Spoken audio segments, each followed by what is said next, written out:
So what do you say to the people who watch Becker or watch It's Always Sunny in Philadelphia and say, and say, hey Murph, running a bar sounds like fun.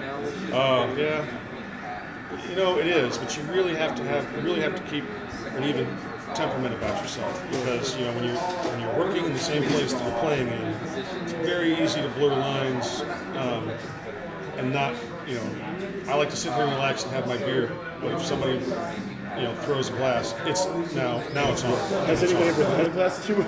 Yeah, as a matter of fact. I did have a patron in the first couple of years throw a glass at my head because I was cutting him off, and he got the glass before I did, and he threw it at my head, and I was really not ready for that. But at campus, I'd seen a lot of student managers, screaming at the top of their lungs in their truck, trying to get people out, or swearing at customers to get them to leave the buildings. These are your customers. These people pay your bills. You have to be nice to them. So when it's time to leave, you invite them to leave. But to be a screaming awful drunk at the end of the night, people don't respect that, and people want to know that the person in charge has responsibility and authority to make them feel comfortable, that they can let loose a little, and the bar will direct them where they're supposed to go. So either into a cab or out the door. But we won't let them get so out of hand. So that's why they like coming here, because they know that we built a rapport and a trust with our patrons that we will not be stupid drunk idiots yelling at you. We will not allow you to be stupid drunk idiots yelling at us. And we'll all take care of each other at the end of the night. So I think that's what's really going to help this bar be what it is. So,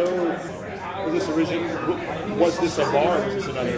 This was a bar. I don't know if you know that. It's kind of a nasty history. The bar that was here. A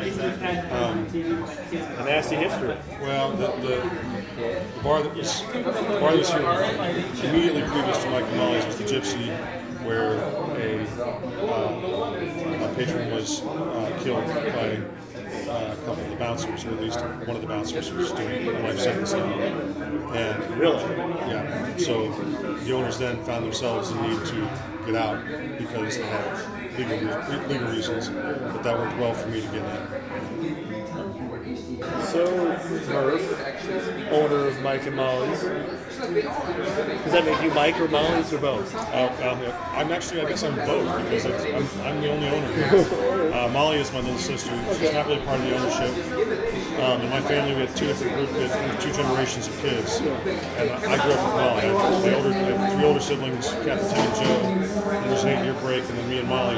And so, growing up through middle school and high school, everything was always Mike and Molly. So that name just always rang with me. It's a friendly sounding name, and so I just basically took her name and said, I'm going to be Molly too. But she doesn't live in Champaign. She's not part of the ownership, but I do like to put her on a pedestal when she comes to town and wave her around. Yeah, this is the Molly. She hates when I do that, but that's why I like doing it. So you've been in Champaign for over 40 years? Just not quite. Not quite 40 years? 15 days before All right. 39.9 years I've called Champaign home. Yeah, I don't see myself leaving, and I'm a guy who likes consistency.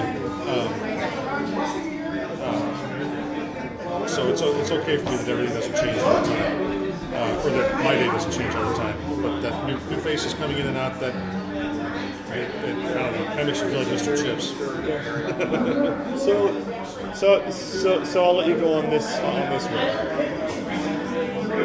What have you enjoyed most about your place in the community and about Mike and Molly's place in the community over the past 10 or so years? I've loved just all the different bands I've had.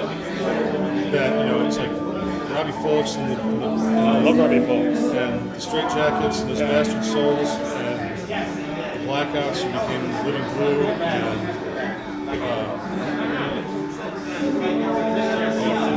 first name, this guy Wainwright, played before Robbie Folks one night was fun. We had the lead singer from Fishbone, Angela Moore, has played here. Black 47 has played here, and I got to meet all these people. And then 2 weeks later, see them on Lebanon. world. That's cool. That's cool, man. And that feels good to feel like, you know, you brought something to Champaign and had a really good time doing it. Could I pull you away from Champaign? Can I offer you something better? I got some. It's called Seattle. I got something you might like. Well, yeah. Tomorrow's another day, and maybe, but I like Champaign. This is I'm the third of 4 generations of my family that's lived here. Oh wow! And this is our home, and I suspect I'll probably be here until I'm old and gray, or